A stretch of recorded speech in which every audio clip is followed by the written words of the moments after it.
Ah, ben c'est la faute à Pasteur. Oui, oui. Étant en terminale au lycée, à cette époque-là, on parlait de biologie un petit peu et des travaux de Pasteur qu'en terminale.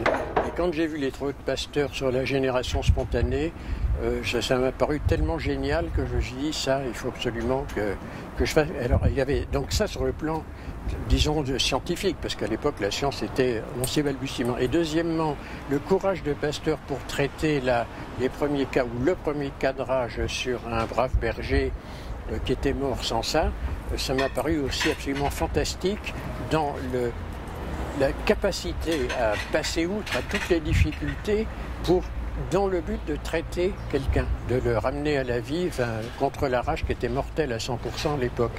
Alors les deux choses m'ont paru absolument formidables et je me suis aperçu que j'avais envie, au fond de moi, sans savoir exactement, de soigner les gens.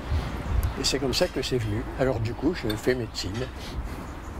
Autrement, j'aurais peut-être... je ne sais pas. Non, j'ai jamais hésité à faire quelque chose d'autre réellement. Et la néphrologie? Alors la néphrologie, c'est la faute à Hamburger, si je peux dire. Quand j'étais externe à Necker, je dû être externe assez jeune, dans les années 53 à peu près, et donc j'étais externe en urologie, en chirurgie, en urologie, et c'était assez, pour un externe, ça n'avait à peu près aucun intérêt, et j'entendais parler d'Hamburger qui avait des choses absolument magnifiques à côté, qui parlaient de sodium et d'urée, et ça me passionnait. Alors donc, je finissais mon travail en vitesse en service de chirurgie, qui était à Necker aussi, bien sûr. Je traversais la cour carrée avec les petits poissons rouges au milieu, et j'allais suivre la visite d'Hamburger en 50e position, derrière 4 agrégés, 4-5 chefs de clinique, 5-6 internes, une dizaine d'externes, et moi j'étais tout à fait au fond et j'entendais parler de sodium, de potassium, d'insuffisance rénale, et ça me semblait absolument passionnant par rapport à la routine absolument incroyable qu'il y avait encore en chirurgie. Je me suis dit, ça c'est quelque chose de véritablement formidable. C'est un nouvel abord de la médecine, déjà ça m'avait frappé. Autrement dit, une intelligence comme celle d'Hamburger, on la percevait à la 3e phrase. Non, j'ai aucun regret, mais j'ai le regret d'avoir 50 ans de trop pour ne pas bénéficier des moyens actuels de recherche, de biologie moléculaire et autres qui vont 10 fois, 50 fois plus loin que là où on allait il y a 50 ans. Mais je m'émerveille des résultats qu'on a obtenus avec les moyens qu'on avait à l'époque. C'est-à-dire en ne comprenant même à peine ce qu'on faisait, mais on a réussi à sauver des centaines de vies là et puis par la suite. Mais là maintenant, pour les jeunes, c'est encore bien plus passionnant, je trouve. Je voudrais recommencer ma vie, quoi. Mais je referai de la néphrologie. Et comment? Eh bien, justement, je ne sais pas, mais comme Pierre Ronco, je prendrais un abord du même genre que le sien, si je pouvais, bien sûr, parce qu'il faut avoir les aptitudes à la recherche, mais je n'ai pas pu le faire. Je me suis contenté d'essayer d'être médecin, c'est-à-dire de soigner les gens. Mais je pense qu'en bénéficiant des recherches fondamentales que nous ramenait Hamburger de ses voyages aux États-Unis ou ailleurs, et que lui nous transmettait, et nous traduisait et nous les mettait en pratique. Et donc, moi j'ai toujours été curieux de sauter immédiatement sur le progrès le plus récent pour en faire profiter les gens. Alors on pouvait faire ça à l'époque parce qu'il n'y avait pas encore de loi contraignante, et en réalité ça a réussi dans la plupart des cas. Et c'est devenu après des thérapeutiques admises. Ce qui est vraiment tout à fait étonnant, je n'arrive pas à comprendre comment on pouvait faire. Je dirais que c'est... Dans mon internat, j'ai connu 2 personnalités, enfin j'ai pas connu tous les grands noms de la médecine, mais les 2 personnes qui m'ont le plus marqué par leur intelligence et même l'ensemble de leur qualité sont Jean Hamburger et Jean Bernard. On dirait que c'est curieux, mais ils étaient très amis. Jean Bernard était un tout petit peu plus vieux qu'Hamburger et avait un caractère plus facile. Hamburger avait un tempérament assez critique, mais ce qui était extrêmement utile pour stimuler la rigueur de pensée des gens qui étaient avec lui. Mais vraiment une intelligence conceptuelle incroyable, une capacité d'organisation comme je n'ai jamais vu. Jamais vu quelqu'un capable, tel que nous faisons en ce moment de parler. Si on disait il y a une difficulté de tel ordre, qu'est-ce qu'il faudrait pour... que voudriez-vous qu'on lui disait ce qu'il avait besoin? Pratiquement, il prenait sa canne, son chapeau, enfin, au figuré, aller voir le ministre de la santé de l'époque, et dans la semaine qui suivait, en gros, c'était fait. J'ai une capacité de compréhension, d'organisation absolument monumentale, telle que j'ai jamais vu quelqu'un d'aussi efficace. Donc une intelligence pour comprendre les choses, les exposer à un enseignant, à un cours d'Hamburger, on y allait par plaisir. C'était absolument phénoménal. Pareil que de la même façon que les cours de Jean Bernard. C'était absolument incroyable. Ils avaient un sens didactique et plus une culture colossale, une mémoire absolument extraordinaire. Et tout ça basé au début, par exemple, sur des séries cliniques de 10. Hamburger m'avait montré les premières fiches qu'il avait prises sur une insuffisance rénale aiguë quand il écrivait le bouquin sur la réanimation dans les années 52, 53 ou 54. Pourquoi des fiches pourquoi des séries de 10 malades? Parce que diviser par 10, c'est facile. À l'époque, il n'y avait aucune machine à calculer, aucun ordinateur, absolument rien du tout. On faisait tout à la main. L'instrument le plus complexe qu'on avait était une règle à logarithme, c'est ce qui est absolument inouï. Donc on faisait des séries de 10, puis on poursuivait quelques mots, on mettait 20, divisé par 20, c'était facile aussi. Alors après, il fallait passer à 50, et puis si tout marchait bien, on allait à 100. À cause de la difficulté mathématique de faire des moyennes, les écarts types n'existaient pas, on ne savait même pas ce que c'était, la statistique n'existait pas. Elle est venue.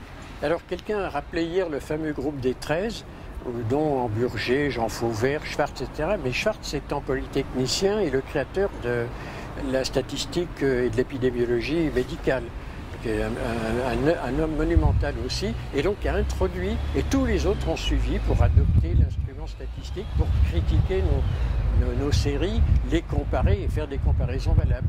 Mais tout ceci s'est fait au fur et à mesure des années. En 1954, il n'y avait strictement rien. On faisait une moyenne et puis on disait c'est mieux que ce qu'on avait avant.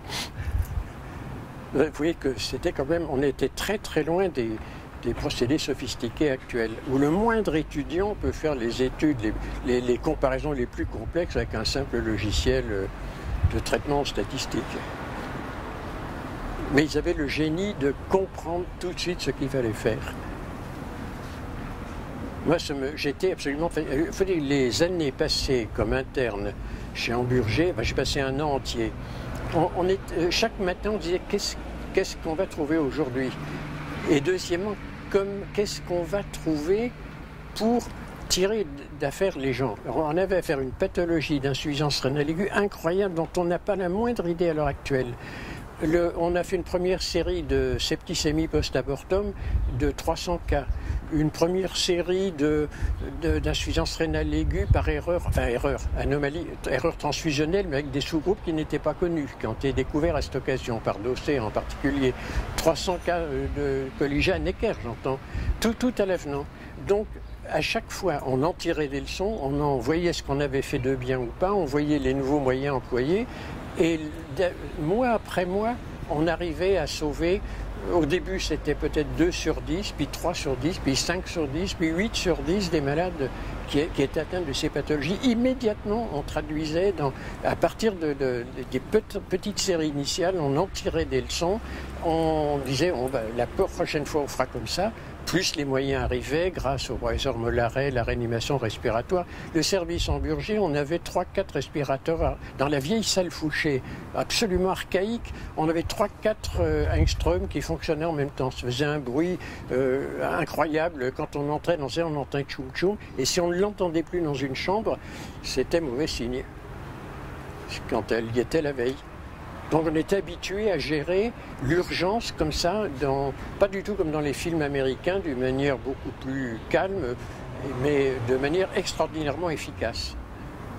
Un grand maître, il faut qu'il ait à la fois les qualités intellectuelles et les qualités morales et humaines.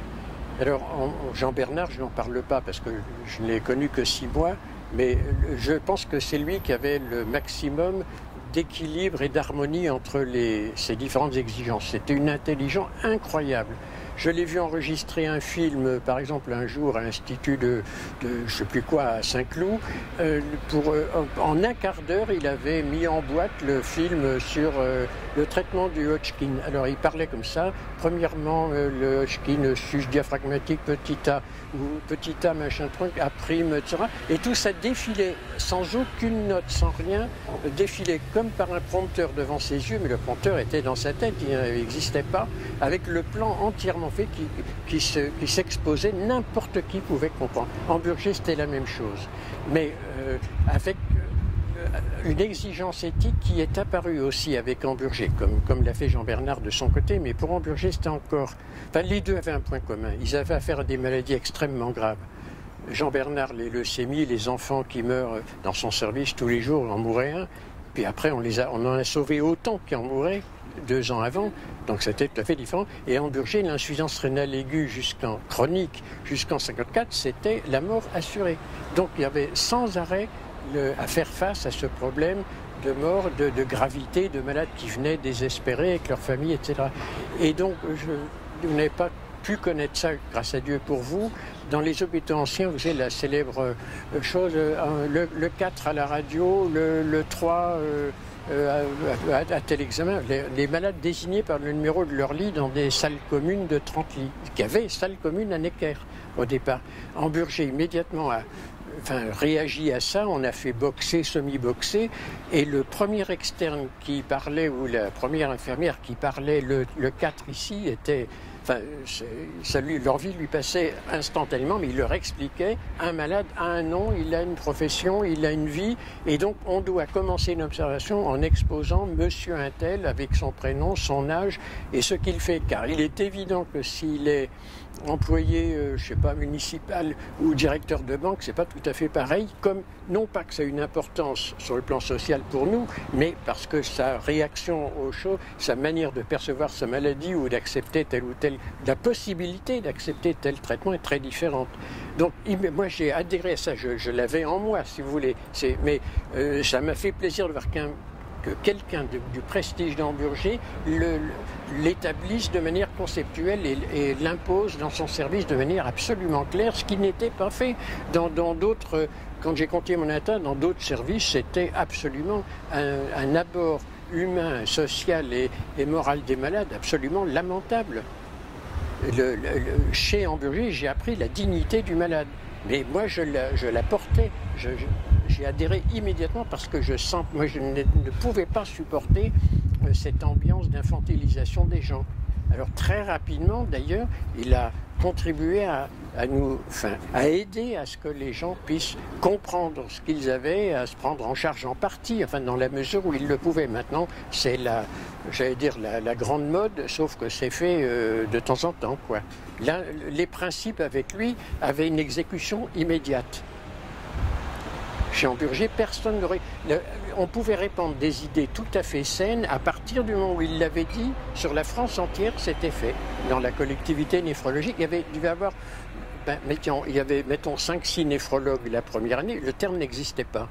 Mais dès qu'il y en a eu, à partir du congrès d'Évian, qu'on a inventé le mot de néphrologie, à l'époque, c'était absolument cocasse, parce qu'il avait mis pratiquement au concours la recherche du terme qu'il fallait, parce que c'est clinique des maladies métaboliques. Alors, ce terme sonnait magnifiquement, mais il n'y avait rien de métabolique. Enfin, tout est métabolique en médecine, pas plus la néphrologie qu'autre chose. Et donc, tout le monde s'est reporté sur ces dictionnaires de grec, ceux qui en avaient. Et puis, en fin de compte, urologie, les urologues nous ont déjà pris uros, l'urologie, bon, qu'est-ce qu'on va pouvoir trouver? Et puis, il restait néphrone ou quelque chose comme ça.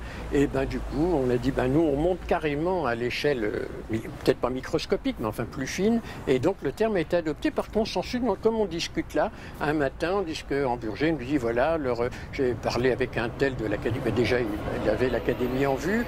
Et donc, finalement, c'est néphrologie qui règne. Bon, il va et vient, craque le lendemain, ça s'appelait néphrologie dans le monde entier.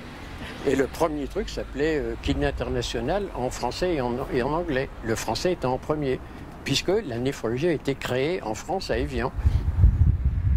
Tout était à l'avenant. Mais ça, c'est important en soi d'avoir... Attendez, juste une petite remarque. La néphrologie est peut-être la seule discipline, enfin, au monde, en médecine, où la partie médicale a suivi la partie chirurgicale. L'urologie a existé depuis plus de 100 ans.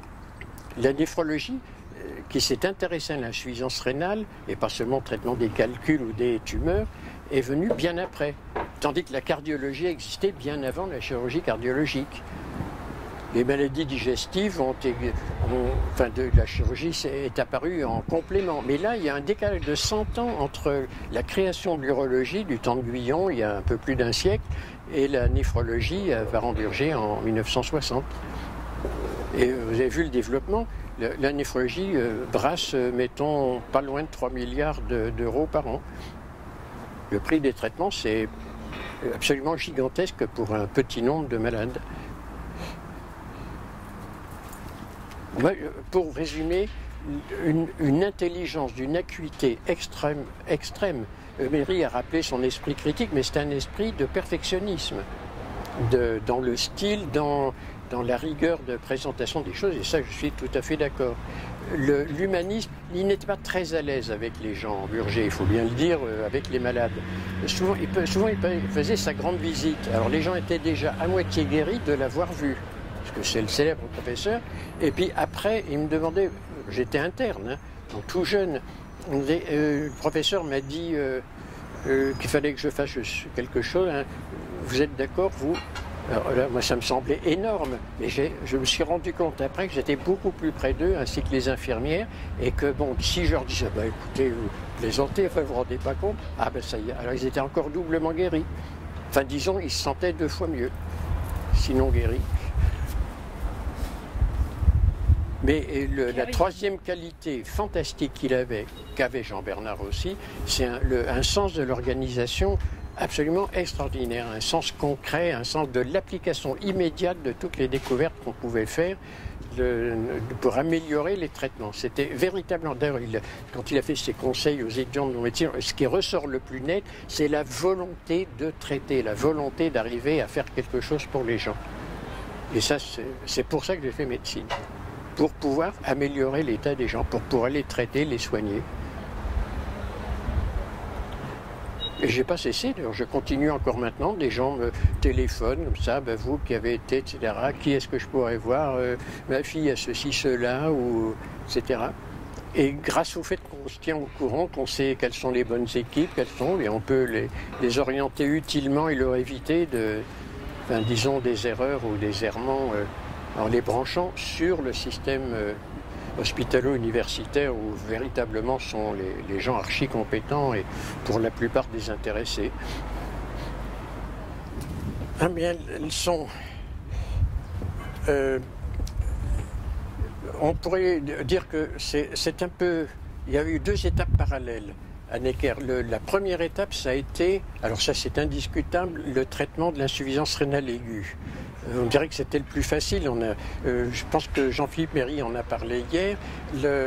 Effectivement, on a découvert la découverte d'un rein capable, le fameux rein à tambour de Necker, qui est un peu préhistorique. On a eu d'autres après, des coil kidney un peu plus faciles à manier, qui ont permis de changer complètement, mais de 90%, l'avenir des gens qui avaient une insuffisance rénale aiguë. Parce que certains, à l'époque, avaient des insuffisances rénales aiguës toxiques. Par exemple, les gens qui se lavaient les mains avec du tétrachlorure de carbone quand ils s'étaient mis du cambouis dessus. Personne ne savait que le tétrachlorure était néphrotoxique et hépatotoxique. Donc on a eu des tas de... C'est Gabriel Richet d'ailleurs qui était le plus fort pour trouver l'origine de l'intoxication.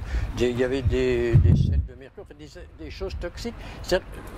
Non pas les grands polytraumatismes, il y avait une cause unique d'insuffisance rénale aiguë, on passait les gens, on faisait le nombre de dialyses qu'ils faisaient, on dénudait. À l'époque, on avait une habileté de chirurgien pour trouver... Jean-Philippe Méry disait qu'il fallait dénuder une artère, une veine. En fait, on dénudait une veine, tout simplement une saphène, et on mettait un cathéter dans une grosse veine à côté qui servait d'artère en quelque sorte pour retourner. Donc on ne s'amusait pas à dénuder une artère, c'était impossible, il y aurait eu un jet de sang d'1 mètre. Mais donc on pouvait faire 5, 6, 7 dialyses comme ça tous les 2 ou 3 jours et arriver au stade où ça reprenait. Donc ça déjà, l'insuffisance rénale aiguë, ça a sauvé des centaines de vies et ça s'est répandu dans tous les centres en France, que ce soit à Paris Paris, à Lyon, à Toulouse, enfin dans les grandes villes, et même dans des petites par moment. Donc ça c'était la première étape. Et donc ça a montré qu'on pouvait épurer l'urée et peut-être des toxines qu'on ne connaissait pas encore. Et ça, c'est dans les années 54 que ça a commencé. Moi, je suis arrivé comme interne dans ces années 157, donc c'était déjà en pleine activité, et c'est là qu'on a eu tous ces cas d'insuffisance rénale aiguë, y compris après septique, par avortement septique, par erreur transfusionnelle. Maintenant, une fois qu'on a compris le mécanisme avec les tests, elle n'existe pratiquement plus. C'est tout à fait rarissime. À l'époque, c'était fréquent. Et puis, les grands polytraumatisés, les traumatisés de la route, etc., qui ont besoin d'être traités éventuellement. Bon, en parallèle, nous, on avait développé à Necker l'hémodialyse à partir du rein artificiel. Tout le monde parlait de rein artificiel à la télévision, etc. En même temps, d'autres, comme les équipes de Legrain, travaillaient sur la dialyse péritonéale qui donnait aussi des résultats. Mais quelqu'un qui a eu un traumatisme abdominal, bien entendu, on ne peut pas le faire. Et donc, l'hémodialyse était le plus fréquent. Ça, c'est la première étape.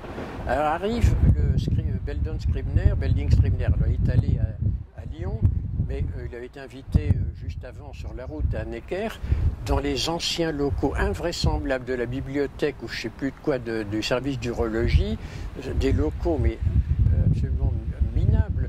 Et donc Belding-Scribner, qui est un grand gaillard, bien rougeau, bien américain, débarquait là-dedans avec l'accent local. Moi, je comprenais à peu près rien à l'époque, mais enfin bon, grâce à des collègues qui étaient plus anglicistes que moi, on a compris ce qu'ils faisaient. Et du coup, exactement comme disait Jules Trégère à la télévision hier, par le câble, ou par je ne sais pas où, immédiatement, on a dit, mais c'est fabuleux, si c'est vrai, on saute dessus. Et puis Ventelon est parti à Seattle et nous a ramené la technique et on s'y est mis à Dardar. Alors vous me direz, ça c'est fait. Donc on avait vu qu'on pouvait traiter l'insuffisance rénale chronique en mettant un shunt, le célèbre shunt de Scribner. Alors avec des collègues dont Ventelon était le premier qui m'a montré, puis après avec Zingrap, avec Mann, on était là, le noyau dur et Dieter Kleinknecht, on posait un shunt en dernier lieu, mettons en moins d'un quart d'heure. À la limite, même avec une panne d'électricité, on faisait au toucher, on a mis des dizaines et des dizaines, et ça marchait très bien. Bon, mais ça avait quand même une limite, puisque ça coagulait. Donc on a inventé la fistule après, et ça s'est développé. Donc vous voyez, c'était quelque chose qui est parti, et vous me direz, bon, mais tout le monde dit, c'est moi qui étais le premier. Mais complètement égal, ce qui compte, c'est qu'on ait pu traiter les malades. Mais là où intervient Hamburger, c'est que dans la foulée de ça, peut-être au bout d'un an, où on a vu qu'on arrivait à maintenir des gens en vie, attendez, ils arrivaient dans un état absolument incroyable, enfin en urémie dépassée, comme on disait, et on arrivait quand même à les maintenir, avec des difficultés, les chaînes qui se thrombosaient, qui lâchaient, qui fuyaient, etc. Bon, mais comment faire pour organiser ça? Bon, Trégère avait déjà démarré à Lyon. Un ami, il est devenu collègue après, un médecin de marine à Toulon, très en avance, qui était habitué à traiter les gens qui avaient des accidents de plongée, etc. Donc il était au courant de la technologie. On avait fait à l'hôpital maritime de Toulon. Il y en avait dans différentes villes. Hamburger convoque tranquillement avec le ministre qui s'appelait Boulin à l'époque, qui n'était pas encore suicidé entre guillemets, une réunion à laquelle je vais demander, je n'étais pas invité, mais je dis est-ce que je pourrais y assister comme observateur, ce qui me permet de voir en 1 heure de temps dans les locaux du ministère de la Santé. Hamburger avait réuni les responsables de la santé et puis tous les néphrologues influents de France. Peu importe leur nom. Mais donc chacun fait un petit exposé de 2-3 minutes ou 4-5 minutes. Au bout de 3/4 d'heure, Hamburger, donc conclusion, d'après ce que vous me dites, il y aurait tant de cas à peu près par an. Donc il nous faudrait, puisqu'un appareil peut traiter tant de malades, donc il nous faudrait tant d'appareils. Bien, il y a en gros 10 grands centres de néphrologie, c'était créé la néphrologie entre-temps, où ça, même s'il n'y avait pas le nom, de fait ça existait, des centres de traitement de l'insuffisance rénale aiguë, donc il faudrait que chaque centre en prenne tant. Et donc vous trouvez encore maintenant très facilement les comptes rendus de cette réunion exceptionnelle, qui était la première d'ailleurs, conférence de consensus, ou je ne sais plus comment, le titre qu'on avait donné, de l'INSERM sur le traitement prospectif du traitement de l'insuffisance rénale aiguë.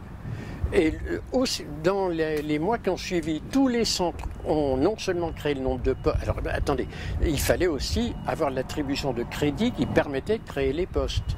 Ça coûtait très cher à l'époque, beaucoup plus proportionnellement que maintenant. Donc il fallait installer les machines un peu préhistoriques qu'on avait. Ça a été fait dans les mois qui ont suivi. Et en plus, chaque centre a fait presque le double de ce qui était prévu. Donc ça s'est développé très vite. Et puis par la suite, par son propre élan, les choses se sont développées. Donc autrement dit, si les affaires européennes étaient gérées par un Hamburger, il y a depuis au minimum 6 mois que les problèmes de crise grecque et d'organisation seraient réglés. Parce que la manière dont il avait géré cette séance, le ministre était présent. Hamburger a mené la séance de bout en bout. En 1 heure de temps, c'était bouclé. Les gens, le secrétaire, je ne sais plus qui était, le secrétaire de la séance, peut-être Cronier, peut-être Richet, avaient enregistré les choses. C'est paru après au bulletin officiel ou les mémoires, enfin je ne sais plus, mais de manière absolument officielle. Et ça a été le premier symposium ou la première étude de l'INSERM qui a été faite pour un sujet. Par la suite, on a eu des tas. Donc vous voyez à peu près, c'est un des exemples parmi d'autres. Alors, dans cette même séance, on avait dit, d'accord, mais pour faire de la DI, il faut quand même qu'il y ait des gens capables de le faire. Ce n'est pas une technique qui s'improvise comme ça. On jonglait avec des électrolytes, avec des désordres électroniques formidables. Eh bien, il faudrait des néphrologues. Mais il n'y en a pas.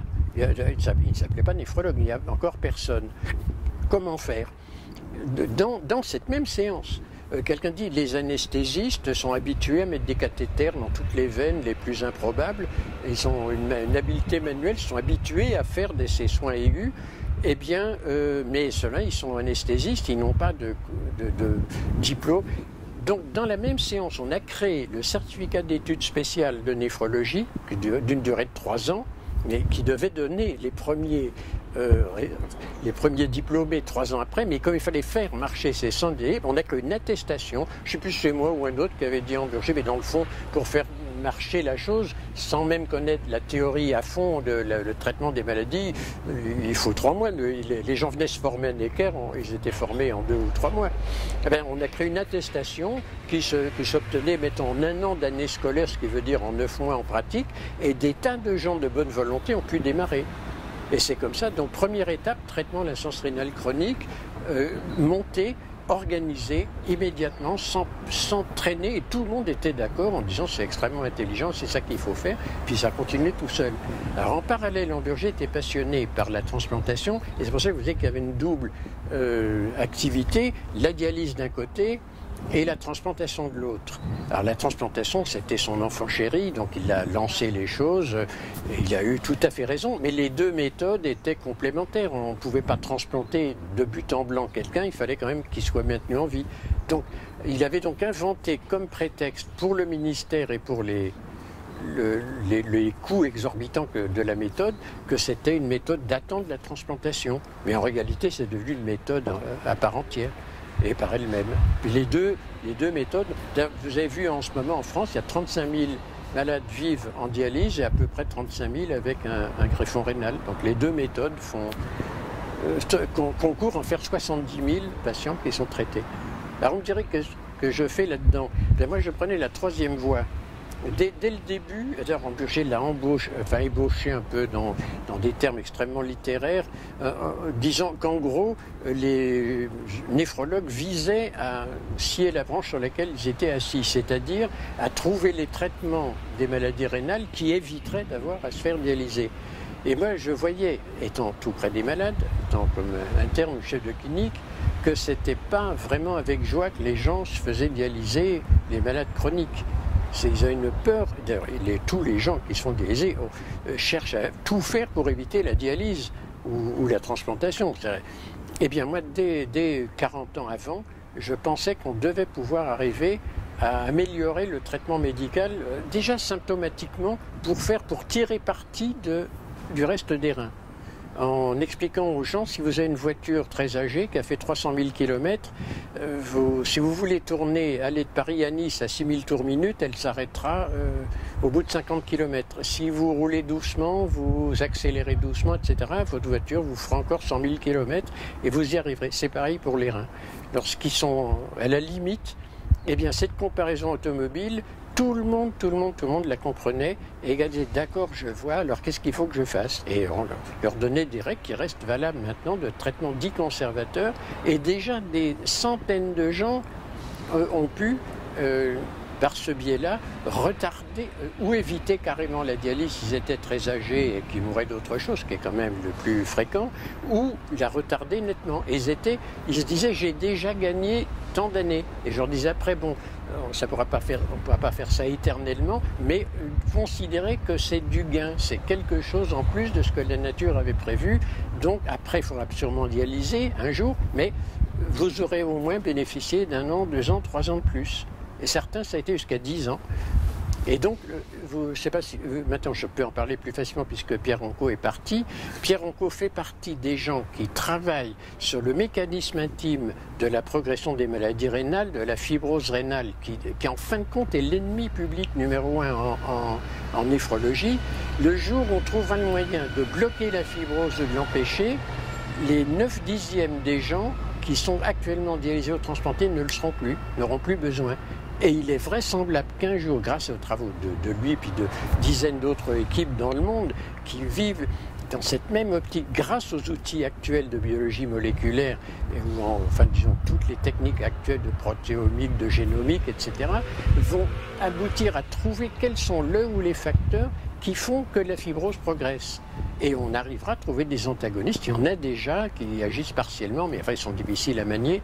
Quelquefois, dans le show, on va arriver à trouver mieux. Et je suis certain, moi, qu'avant 10 ans, on aura déjà résolu la moitié des problèmes de nécessité de dialyse. Et les gens pourront vivre avec le rein, même s'ils sont altérés à la moitié ou aux 2/3, un quart de rein suffit pour vivre, ou un 5e. On peut vivre éternellement avec un 5e de rein, enfin un 5e de fonction rénale, si on fait un régime ou des précautions adéquates. En plus, on a de nouveaux médicaments qui agissent par d'autres voies et qui sont protecteurs également. Et donc, on arrive dans une époque d'efficacité thérapeutique considérable. D'ailleurs, vous voyez, disons maintenant, les gens s'en rendent compte. On a été les premiers à l'écrire là, dans la dernière édition de l'insuffisance rénale chronique. En regardant les statistiques de rein, la progression de l'insuffisance rénale terminale dialysée freine au cours des dernières années. Au lieu d'augmenter, même aux États-Unis, au lieu d'augmenter de 5 ou 6% par an, ça n'est plus que de 1, 2, 3% par an. Parce qu'il y a des traitements efficaces, y compris pour le diabète. Et je pense que à partir du moment où les gens ont pris conscience maintenant qu'on peut y arriver, alors là, l'optimisme revient. Les équipes vont se brancher à fond là-dessus. Des crédits, j'espère, vont être accordés là-dessus, de la même façon qu'à Pierre Roncaud. Mais c'est lui qui est en flèche à l'heure actuelle là-dessus. Mais il faudrait qu'il y ait au moins 3-4 équipes, enfin, qui développent encore plus, pour qu'on finisse par trouver le ou les traitements médicaux utilisables de préférence par voie orale qui vont... Alors ça, pour moi, c'est un espoir formidable pour les années qui viennent. Et je suis sûr qu'on doit y arriver. Conceptuellement, c'est faisable. Il faut trouver le moyen de bloquer la fibrose rénale, plus un certain nombre d'autres choses. Donc vous voyez, à l'époque d'Hamburger, il n'y avait pas d'autre solution que de remplacer les reins, soit par la dialyse, soit par la transplantation. Maintenant, on se dit on va pouvoir non pas les remplacer, mais les maintenir. Même quand ils sont déjà pas atteints considérablement, jusqu'à peu près au 5e de leur valeur, on peut parfaitement vivre avec. Et ça, c'est formidable. Enfin, c'est quelque chose d'exaltant pour les jeunes qui démarrent la néphrologie. Mais il faudrait qu'il y en ait plus qui se tournent vers la recherche et vers ces abords médicaux du traitement. D'ailleurs, dans tous les domaines, en médecine, maintenant, il est de même. On attaque maintenant à la cause primaire de la maladie et on va y arriver. Regardez, je prenais l'exemple des polyarthrites rhumatoïdes, qui sont des maladies absolument dramatiques où les gens ne peuvent plus se servir de leurs mains. Mais grâce au traitement d'immunomodulation qu'on a maintenant, on arrive à bloquer le processus inflammatoire des articulations et à permettre aux gens de garder leur mobilité pendant peut-être éternellement maintenant. Avec des traitements contraignants, mais on va trouver de plus en plus quelque chose de plus sain. Le diabète, on a entendu parler des gliptines. Moi, je trouve que c'est assez génial, parce que ça ne fait que renforcer un processus naturel. Ça va dans le sens de ce qu'a prévu la nature. Et il n'y a rien de tel que d'aller un petit peu aider la nature en renforçant le pouvoir de de ces incrétines, eh bien, le diabète va être transformé. Le diabète de type 2, qui est donc la cause majeure d'insuffisance rénale terminale, va pouvoir être attaqué au niveau du début du diabète lui-même, ou même lorsqu'il est déjà engagé. À ce moment-là, dans 10 ans, ou dans 5 ans, on aura moins de gens qui auront une insuffisance rénale terminale due au diabète, et moins de diabétiques traités par insuline. Donc vous voyez que moi je trouve ça formidable de voir l'évolution de la médecine actuelle. Je pense qu'il y a plusieurs choses qui m'ont frappé. Par exemple, pour la première période, on a parlé de traitement d'insuffisance rénale aiguë. C'est d'ailleurs à ce moment-là qu'on a inventé, on s'est rendu compte qu'il fallait avoir des anciens internes qui sont habitués, qui avaient une formation complète, pour assurer les gardes d'urgence, puisque les gens qui avaient ces problèmes urgents arrivaient l'après-midi, la nuit, pas forcément aux heures ouvrables. Bon, et donc on a dit qu'il faut trouver une fonction, et on a inventé le mot de réanimation à l'époque, donc dans les années à peu près 70. Bon, donc le mot de réanimation existe depuis lors et correspond à une réalité. Alors donc je fais partie des premiers réanimateurs. On a même, avec Dieter Kleinknecht, eu la responsabilité au début, dans les nouveaux locaux de l'hôpital Necker, que les gens appelaient Palais du Rhin par la suite, enfin les grands immeubles de 8 étages, une unité de 16 lits de réanimation. C'est absolument extravagant. Maintenant, personne ne pourrait arriver à tenir... Enfin, disons, les gens ne sont plus habitués à travailler 10 ou 12 heures par jour. Bon. Et donc, dans une histoire qui m'a frappé là, dans cette unité, c'est une jeune fille ou une jeune femme qui avait eu un avortement septique et qui était dans le coma plus complet, en anurie, dans le service, dans l'ancien service de Necker, la salle Fouché. Elle était donc dans le coma complet, ou du moins l'impression que ça donnait. Il avait fallu l'intuber pour qu'elle puisse survivre, puisqu'elle ne respirait plus spontanément. Et donc elle était couchée dans son lit, elle avait peut-être 18-19 ans, avec un état septique grave. Bon, on le traitait par antibiotiques intraveineux, et il fallait donc aspirer la canule de trachéotomie, puisqu'on n'avait pas encore inventé l'intubation, qui est venue assez rapidement avec l'aide des anesthésistes. Donc on avait fait une trachéotomie, et il fallait donc aspirer. Et un externe qui était de garde ce jour-là avec moi me dit, oh là, après avoir fait ça devant la malade qui était à côté, il me dit, ça n'a pas l'air bien, vous croyez qu'elle va s'en sortir? Moi j'ai l'impression que... Alors je l'ai arrêté comme ça en disant, puis je l'ai pris à part en disant, et en disant, mais bien entendu qu'on va la sortir d'affaire, mais il n'y a aucun problème, mais seulement il y aura plusieurs jours d'anurie, il faut qu'elle se laisse aller. Alors, j'ai fait comme si je parlais à la malade, il faut vous laisser aller avec la machine, n'essayez pas. Elle dormait complètement, tout allait bien. Et puis j'ai pris le gars en lui disant, mais vous n'avez pas entendu ce qu'a dit Hamburger, jamais on ne doit parler devant un malade qui est dans le coma en termes négatifs, car certains vous disent, entendent tout ce qu'on dit. Quelques jours plus tard, 5-6 jours plus tard, elle se réveille, elle se détube, enfin pratiquement par elle-même, on tire dessus, et puis le lendemain, la visite, on passait la visite, et elle dit, il me semble que je reconnais une voix. Bon, j'étais l'interne de la salle, c'était moi qui m'en occupais directement, et elle me dit, je crois que c'est vous. Il n'y a pas quelqu'un qui a dit, ah ben si elle va s'en sortir, etc. Je lui dis oui. Donc la preuve que les gens entendent et que ce qu'on voit partout dans les films, essayer de parler, etc.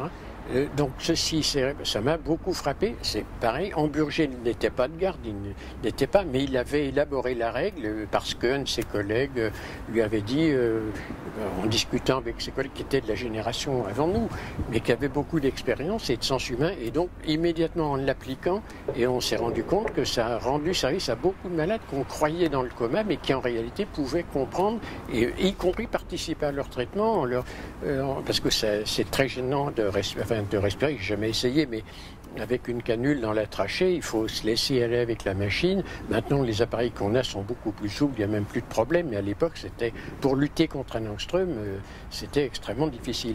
Alors, donc ça m'a petite histoire qui m'a frappé et qui m'a fait plaisir de voir que ça avait donné vraiment un tel résultat pour la patiente. Après ça, est arrivé un jour où j'étais de garde que j'étais appelé à voir nos infirmières qui avaient eu une hépatite. C'est dans les années 75. Les hépatites B, on avait partout, on est en dialyse. Tous les services de réanimation, les infirmières, les médecins de temps en temps, les malades bien sûr. Et cette petite infirmière, on la connaissait, elle travaillait avec nous, avait contracté, elle fait une hépatite fulminante. Je ne savais même pas qu'elle était là dans le livre. Bon, on la découvre là, ça venait de lui tomber dessus 48 heures avant. Elle est d'ailleurs morte 3 jours après. Mais entre-temps, Burger avait convoqué le professeur Fauvert, Jean-Pierre Benamou, enfin tous les gens les plus éminents dans le domaine de l'hépatologie pour ce qu'on pouvait faire. On a même été jusqu'à discuter de circulation croisée avec un chimpanzé qui aurait pu épurer pour le foie. Bon, c'était infaisable. Mais pour dire qu'on allait au fond des choses, on se battait pour arriver à faire. Et donc cette pauvre fille est morte, ça m'avait énormément frappé, une simple hépatite. Bien. Donc j'ai commencé à m'intéresser, bien entendu en accord avec Burger, au problème de l'hépatite. On a fait nos études épidémiologiques, on a vu que c'était absolument catastrophique, la transmission, que ce soit les malades dans les centres de dialyse qui la passaient les uns aux autres, les médecins qui voulaient la contracter, certains en sont morts, pas dans le service, mais ailleurs dans le monde. Et donc on s'est attaqué au problème. Donc on avait toutes les bases épidémiologiques et c'est à ce moment-là qu'est arrivé des prémices d'un vaccin. On cherchait depuis longtemps, on cherchait à avoir un vaccin comme toutes les maladies infectieuses, bien entendu. Mais enfin, les virus, c'est pas toujours facile. Et donc arrive dans le service, non, plus exactement, on avait des nouvelles d'un virologue de Tours, dont j'ai oublié le nom sur le coup, mais il me reviendra peut-être, qui avait fabriqué un vaccin maison, si je peux dire, à Tours. Bon, il s'est rendu compte quand même que Tours c'était un petit peu petit pour se lancer dans une aventure pareille, avec les responsabilités que représente un vaccin. Et il est venu voir Mademoiselle Delonge qui gère un très gros centre de dialyse pour les jeunes, les étudiants, etc. Et qui travaillait avec nous en permanence. En lui disant, voilà, il faudrait qu'on teste ce vaccin sur vos malades. Elle dit, bien sûr, mais je ne peux pas faire ça comme ça. Et elle m'en parle. Comme tout ça s'enchaînait en quelques heures de temps. Moi, je lui dis, c'est un problème, c'est passionnant, il faut absolument qu'on saute là-dessus, qu'on ne laisse pas passer, mais on va aller voir M. Burger. Donc, je vais voir M. Burger dans son bureau, qui me dit qu'est-ce qu'il y a, etc. Et je dis, très bien, je ne sais plus comment s'appelle ce virologue, qui vienne me voir dès qu'il veut, demain, après-demain. Il était à Tours, il saute dans sa voiture. 48 heures après, il était dans le bureau d'Burger, qui dit, bon, il faut absolument qu'on passe. Si vous êtes d'accord, elle dit au gars, il faudrait qu'on puisse passer par l'Institut Pasteur parce qu'ils ont le savoir-faire et puis il y a la garantie, le nom de l'Institut Pasteur. Et ça a été fait. Et l'aventure du vaccin Pasteur est partie de là. Et donc tout ça s'est enchaîné. Après, on l'a coordonné, ça a été publié. Et alors, petit détail. À un moment donné, on avait réuni à l'Institut Pasteur, dans l'ancien amphithéâtre du temps de Pasteur, un vieil amphithéâtre vermoulu en bois, enfin absolument sinistre, je ne sais pas s'il existe encore, et tous les néphrologues étaient réunis là en disant, voilà, il faudrait faire un essai randomisé, parce qu'on avait demandé l'avis de Schwartz là-dessus, je lui avais demandé, et d'ailleurs ils avaient créé un comité d'éthique, puisque c'était une décision très lourde, si on faisait un essai randomisé, fait que la moitié des gens, bien sûr, reçoivent le vaccin, l'autre moitié ne l'est pas, et qu'on regarde qui aurait une hépatite. Pour cela, ça semblait une décision. J'avais entendu parler des comités d'éthique aux États-Unis, il n'existait pas en France, donc il réunit dans son bureau, j'étais Jean Bernard, comme d'habitude, quelques grands noms, et Schwartz, qui dit, pour moi, il n'y a pas d'autre solution dans l'état actuel des connaissances que de faire un essai randomisé. Donc, il faut en accepter les contraintes, mais après, le bénéfice va être colossal. Bon, on dit très bien, ça nous paraît évident. Enfin, on ne connaissait pas encore bien, mais on faisait absolument confiance à Schwartz. Et puis il y avait des publications américaines qui commençaient à sortir avec des essais randomisés, avec le terme même de randomisé, où on comprenait ce que ça voulait dire, de manière assez précise. Et on réunit tous les néphrologues de France qui ont voulu à l'Institut Pasteur. À la fin, en disant, voilà, il faudrait un exposé par un des assistants de Schwartz, par d'autres. Et à la fin, on interroge, alors est-ce que vous êtes décidé, est-ce que vous voulez participer? Personne. On dit, non, on ne peut pas accepter que pour nous, les malades, qu'il n'y a qu'à le faire à tout le monde, et puis on comparera ce que vous aviez dans vos données d'il y a 2 ans. Enfin, Bon, et Schwartz, enfin, à qui on raconte ça, ou un Burger, disent ah ben c'est désolant, on réunit dans son bureau et disent s'il n'y a pas moyen, si personne ne veut, on fera un essai historique, comparatif, mais vraiment vous aurez du mal sur le plan international à développer. Mais je dis à Burger à ce moment-là, parce qu'on parlait très, très librement comme ça, ça c'était par oral. Je dis l'expérience que j'ai, c'est qu'une foule, le niveau s'abaisse au lieu de s'élever dans une foule. Les réactions comme ça, épidermiques, orales, ça n'est pas, on ne peut pas se baser là-dessus. Je dis, il faudrait mieux avoir un document écrit.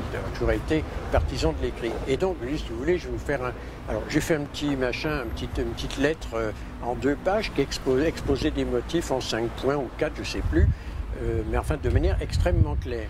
Et on l'envoie, je dis, avant de se décider à faire en quelque sorte au rabais, essayons. Si ça ne marche pas, si les gars refusent. Et à la fin, moi je ne mettais pas êtes-vous d'accord pour participer, selon des vieilles règles psychologiques, mais en mettant combien de malades pourriez-vous mettre dans l'essai et combien de médecins. Non pas vouliez-vous que, mais un peu comme quelqu'un, vous n'êtes pas sûr qu'il vienne, vous ne dites pas est-ce que vous viendrez à Montmarais, mais à quelle heure est-ce que vous venez où aura lieu la réunion. Tout le monde a répondu. Tout le monde a répondu positivement et tous ont mis un chiffre. Alors, on a organisé ça avec l'Institut Pasteur et puis ça a tourné et le vaccin est sorti. Alors, petit détail, les Américains avaient commencé à publier, on savait, dans le New England et les experts américains, leur comité d'éthique, avaient dit alors on commence par qui? Par les malades, les dialysés ou les médecins? Croyez-vous qu'ont pris comme choix les Américains? On va faire d'abord les malades. D'abord les dialysés, puis on fera les médecins peut-être après. Je dis à Burger, alors c'est lui qui l'a dit le premier, on va faire l'inverse. On va faire d'abord les médecins, le corps soignant, si on peut dire, et on démarrera les patients. Après, on fera les deux, mais on commence par là de manière exemplaire, de façon inspirée, confiante. Et c'est ce qu'on a fait. Et c'est paru dans le Lancet, le vaccin a été validé. Depuis lors, il y en a eu plusieurs séries. Mais c'est donc de là que les choses sont parties et que ça a pu être publié en 81 et distribué on ne pouvait pas fabriquer des millions de doses d'emblée. Et donc, en priorité, au centre de réanimation, de chirurgie cardiaque, de réanimation polyvalente, parce que ça a été fragmenté par la suite, et de néphrologie, bien entendu. Et depuis, on n'entend pratiquement plus parler d'hépatite B. Par contre, l'hépatite C résiste. On avait mis les tests au point. Oui, ça s'appelait Maupas, le virologue tourangeau, qui était extrêmement dévoué, qui s'est tué en voiture en venant de ses multiples voyages, en venant de l'aéroport pour aller à Tours. Une nuit où il revenait. Mais donc, oui, ça c'est aussi quelque chose qui me fait plaisir parce que là, on a résolu le problème de l'hépatite B qui bloquait complètement la dialyse. C'était une plaie absolument totale. C'est fini. Et l'hépatite C a été résolue par des moyens, disons, de précaution, d'hygiène, etc., de manière assez... Il y en a encore, bien entendu, mais enfin, on a pu résoudre ce problème. Un autre problème qui m'a marqué, c'était que j'ai vu 2 fois... disons à quelques semaines ou mois de distance, des jeunes femmes qui avaient un lupus érythémateux disséminé avec une atteinte rénale et à qui qui étaient enceintes et à qui on avait pratiquement imposé une interruption thérapeutique de grossesse avec il fallait 3 experts, médecins, indépendants, etc. Et donc proposé comme seule solution possible dans le lupus qui était très grave, c'est les maladies vedettes de Sigue, etc. Et moi ça m'a frappé parce que j'ai toujours pensé que disons avoir un enfant était une chose importante dans la vie des gens, que ce soit la mienne ou celle des autres, et que ça passait avant tout. Et donc c'est à ce moment-là qu'on a attaqué le problème épidémiologique avant même que l'épidémiologie, que le mot soit créé vraiment en néphrologie, dans les glomérulonéphrite, y compris dans le glomérulonéphrite du lupus. Et on a fait une grosse étude là-dessus avec des collègues qui sont tous devenus d'ailleurs rhumatologues et professeurs dans les différents coins de Paris. À l'époque, j'étais déjà quand même agrégé ou l'équivalent, et ils étaient internes, passionnés par le sujet. Et on a trouvé qu'effectivement, beaucoup de femmes qui avaient une glomérulonéphrie pouvaient avoir une grossesse sans détruire leur rein et en ayant un bon pronostic de l'enfant, y compris celles qui avaient un lupus érythémateux. Et donc on a pu donner des règles qui sont toujours d'actualité, même elles sont répandues par tout le monde. Il n'y a pas de droit, enfin je veux dire, il n'y a pas de nom marqué là-dessus, mais c'est parti de là il y a presque une trentaine d'années et je pense qu'on a rendu vraiment un service ou l'espoir à des tas plusieurs dizaines ou centaines de femmes dans le monde, parce que j'étais invité à en parler aux États-Unis ou je ne sais pas où, un peu partout, et tout le monde s'est précipité sur ces statistiques et ont vérifié qu'il y avait des règles qui permettaient de savoir si on pouvait ou non laisser évoluer la grossesse, et c'était la majorité des cas. Donc au lieu de faire des interruptions de grossesse thérapeutiques, parfaitement encadrées, mais il valait 100 fois mieux que les femmes puissent avoir leur enfant. Et ça m'a paru aussi quelque chose de sympathique. Donc vous voyez qu'on a, dans le domaine toujours conservateur, toujours essayé de tirer parti des reins des gens en les adaptant aux circonstances, aux problèmes, etc. Et alors, la principale découverte qu'on a fait pour cette fameuse rapport entre reins et grossesse, eh bien, c'est qu'il fallait une très bonne entente entre néphrologues, accoucheurs, anesthésistes, etc. C'est-à-dire qu'une approche, comme on dit maintenant, pluridisciplinaire, mais on le faisait sans prononcer le mot, et en disant qu'il fallait une bonne coopération entre les trois, c'est-à-dire que chacun soit au courant de ce qu'avait prescrit l'autre et qu'on ait les mêmes règles. Donc on a fait, je ne sais pas combien de réunions, y compris dans différents pays européens.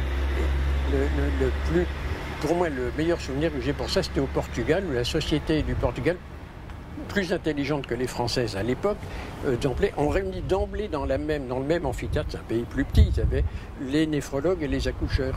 Et tout le monde est sorti de là en ayant une règle de conduite extrêmement simple pour dire voilà par quel bout on prend le problème, comment on peut savoir si on peut laisser la grossesse et comment faire pour qu'elle se passe bien, que l'enfant naisse, qu'on fasse une césarienne en temps voulu, etc.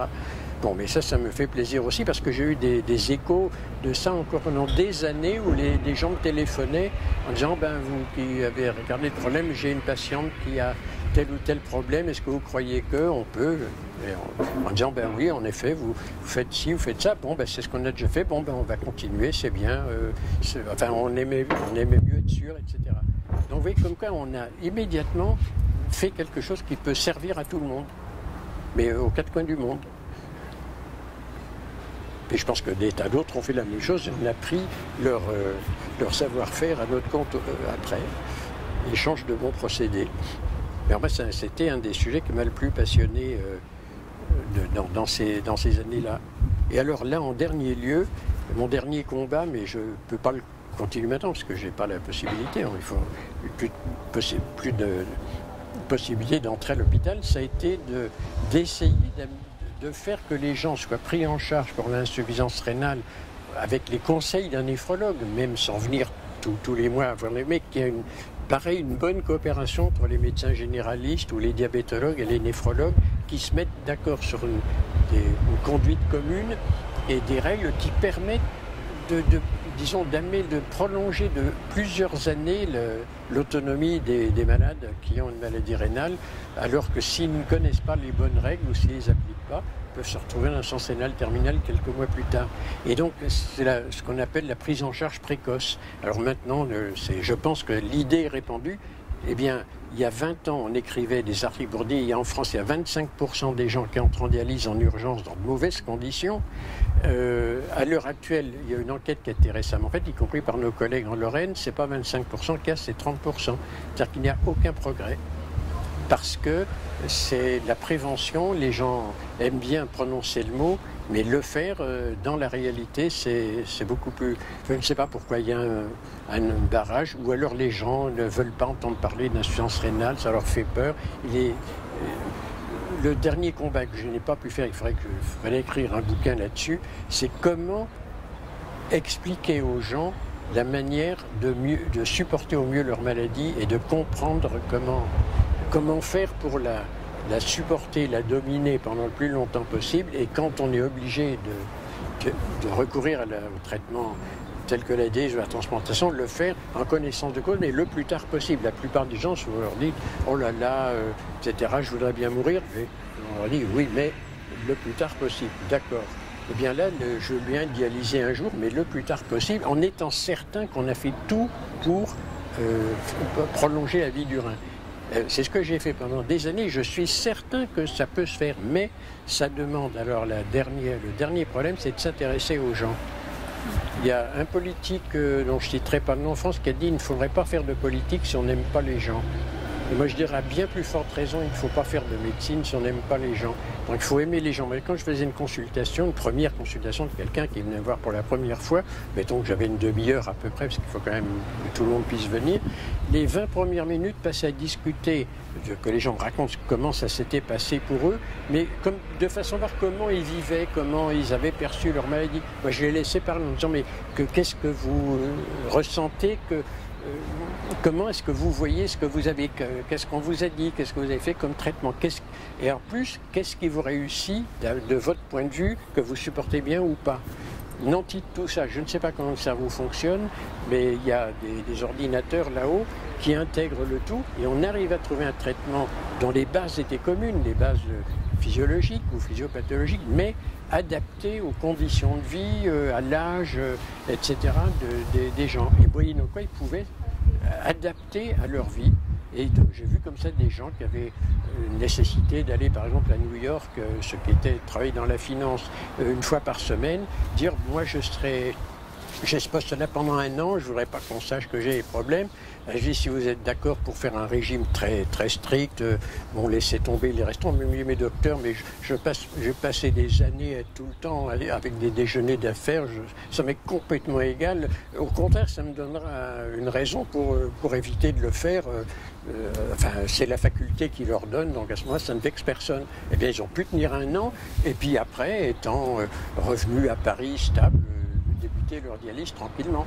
Donc j'ai vu un employé des PTT qui sont archi-syndiqués dans ce métier-là, qui était syndicaliste lui-même, et donc je me disais, bon ben lui s'il est dialysé, il va être soutenu par pas du tout.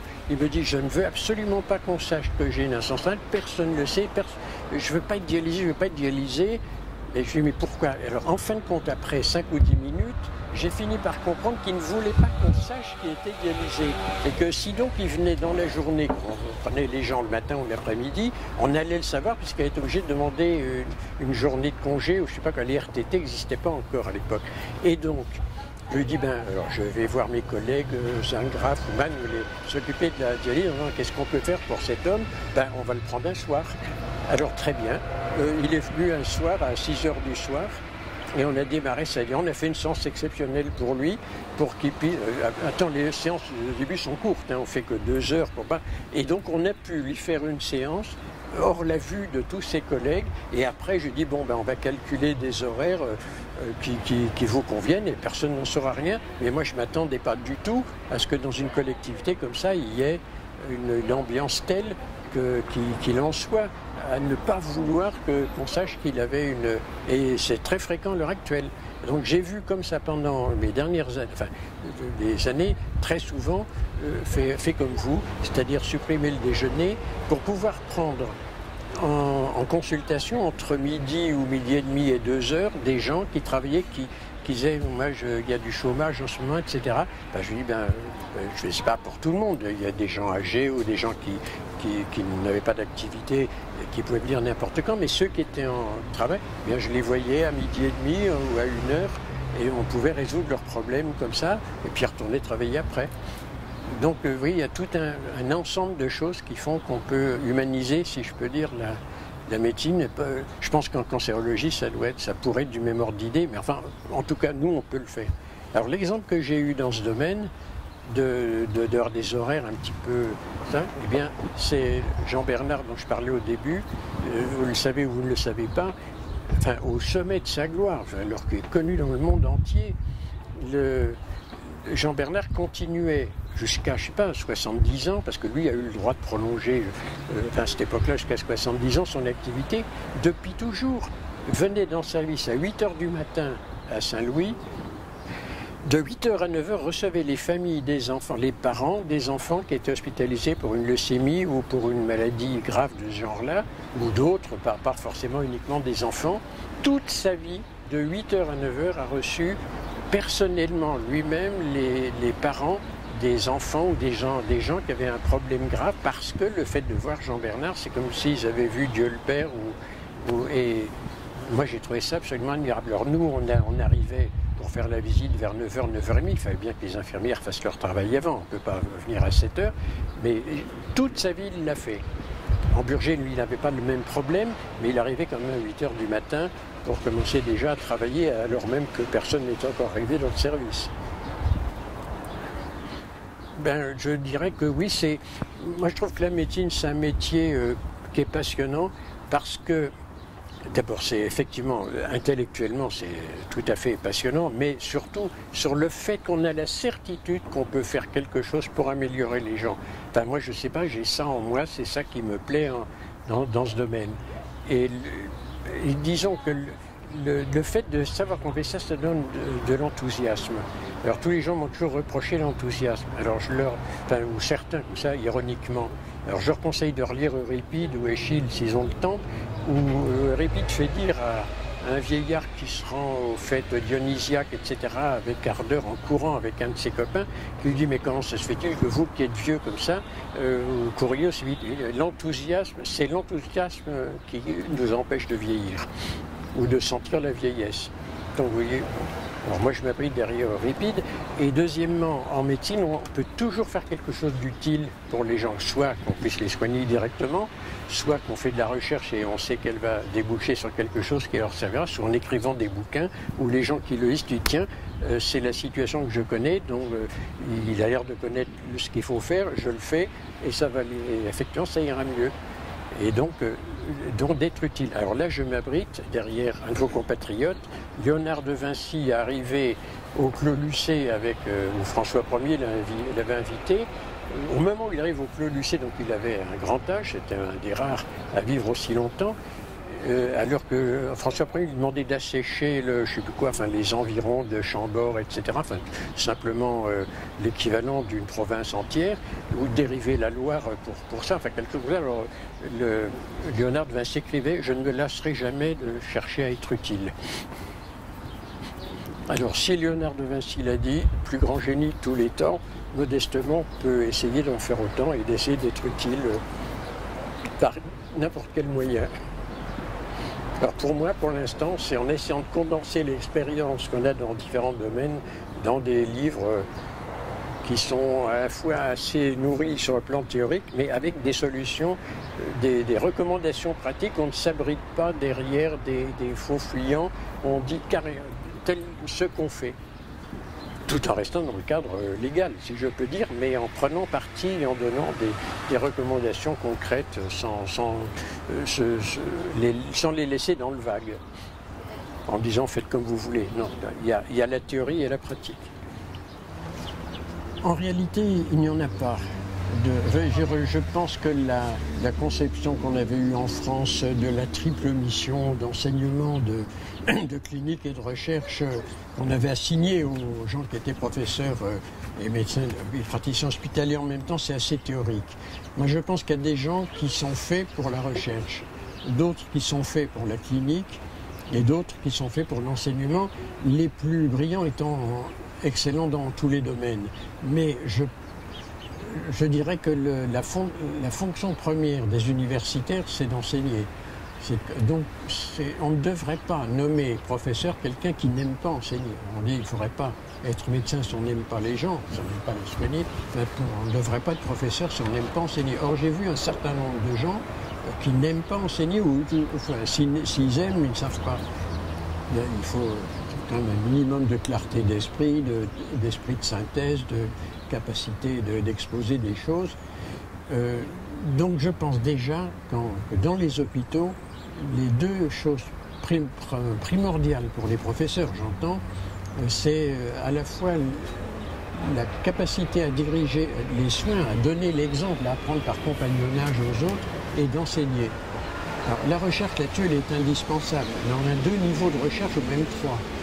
La recherche absolument fondamentale, par exemple, que font les physiciens et les chimistes, bon, ça c'est hors de portée des médecins la plupart du temps, sauf certains qui ont commencé par faire normal sup physique ou des choses de ce genre, une formation haute conseillée qui se dirige vers la médecine après. Mais ça, c'est absolument très rare, c'est absolument rare.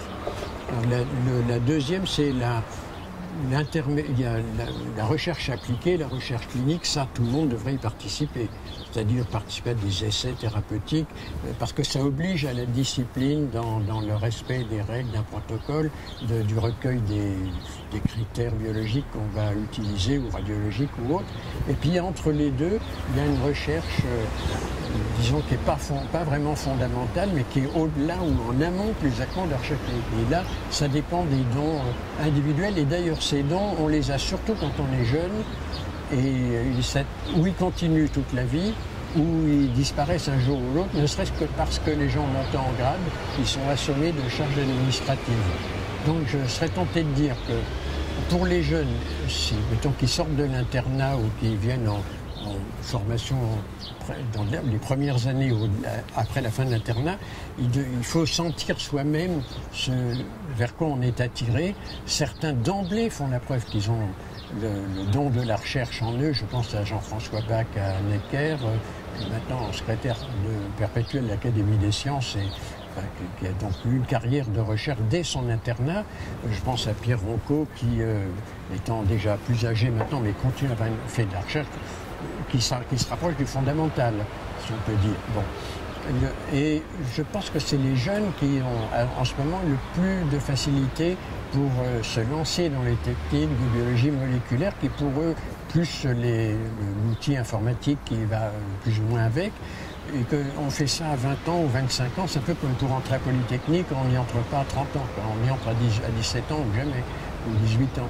Bon, donc c'est de cet ordre d'idée, et qu'on devrait profiter de repérer, c'est facile, les jeunes qui ont cette aptitude, alors chaque qu'ils en fassent, mais qu'on leur donne un cadre de vie possible, un salaire, disons, au moins égal à celui qu'ils avaient quand ils étaient internes, et qui puissent donc faire bénéficier les gens de leur aptitude à la recherche, quitte après à ce qu'ils évoluent vers une médecine d'exercice, mais de bonne qualité, et d'enseignement. Il y a des chercheurs qui sont de très bons enseignants, il y en a d'autres qui sont incapables d'écrire 3 lignes de diffusion de leurs idées et de faire de l'enseignement. Donc là aussi, moi je crois que c'est au chef d'une équipe de repérer les qualités des gens qui sont... On fonctionne par équipe. Et donc dans une équipe, avoir des gens complémentaires. Il faut avoir un certain nombre de gens très aptes à la recherche, d'autres meilleurs enseignants, meilleurs communicants. Et puis, je pense que tout le monde doit s'efforcer d'avoir un bon abord clinique et une très bonne connaissance clinique. Alors, vous avez dû voir aux États-Unis que dans ces fonctions hospitalo-universitaires, on fait tourner les gens qui ont la charge pendant 2 mois. Alors, les chercheurs, mettons, sont à leur labo 8 ou 10 mois par an, mais sont obligés pendant 2 mois de faire le grand tour, enfin de visite le matin, donc ils sont obligés de se remettre à porter des malades et voir à quoi sert leur recherche, et également de faire de l'enseignement. Mais certains seront plus aptes, étant plus âgés, à gérer les choses, ce qui est devenu maintenant un poison. J'ai vu des directeurs de recherche de l'INSERM passer la moitié de leur temps à courir après des crédits et ne plus avoir le temps même véritablement de lire, de se tenir véritablement au courant, d'essayer de trouver les moyens d'existence de leur équipe, de leurs doctorants et de leurs post-doctorants, à la chasse au crédit pour le labo et pour faire vivre les collaborateurs, et c'est tous les jours un peu plus difficile. Donc en somme, le bon équilibre, c'est à trouver pour chacun, mais c'est au chef de l'équipe de connaître les aptitudes des gens qui sont avec lui et de les utiliser au mieux, mais en fonction de leur âge, de la période, et puis même peut-être de changements dans leur vie, d'envie de changer, etc. Oui, alors à ce moment-là, quand on fait ce qu'on aime, on le fait bien et ça donne des vrais résultats. Et en plus, il faut garder, alors ça on a ce privilège en médecine, des petites unités, car les grandes structures sont, enfin, disons, peu efficaces. Je crois qu'il faut des petites équipes où les gens s'entendent bien entre eux. Donc la plus grande difficulté, c'est d'éviter les conflits de personnes, les jalousies, de bien définir dès le début pour la recherche, par exemple, à l'avance l'ordre des signataires d'un papier en fonction de ce qu'ils ont fait, en fonction de leur stade de cursus, etc. Si on arrive à créer une bonne ambiance de ce genre, éviter les conflits, je pense qu'on double ou on triple le rendement de recherche d'une équipe. En médecine, dans un service, il faut que les gens soient interchangeables. Par exemple, il faut que dans une grosse équipe de néphrologie, les uns seront plus spécialisés en transplantation, les autres plus en, mettons, insuffisance rénale chronique, mais il faut que chacun, éventuellement, en cas de besoin, puisse remplacer les autres.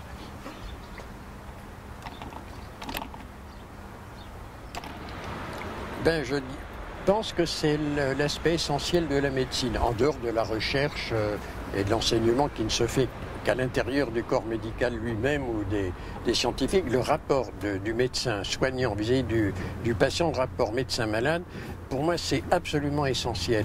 Mais je veux dire, c'est intuitif.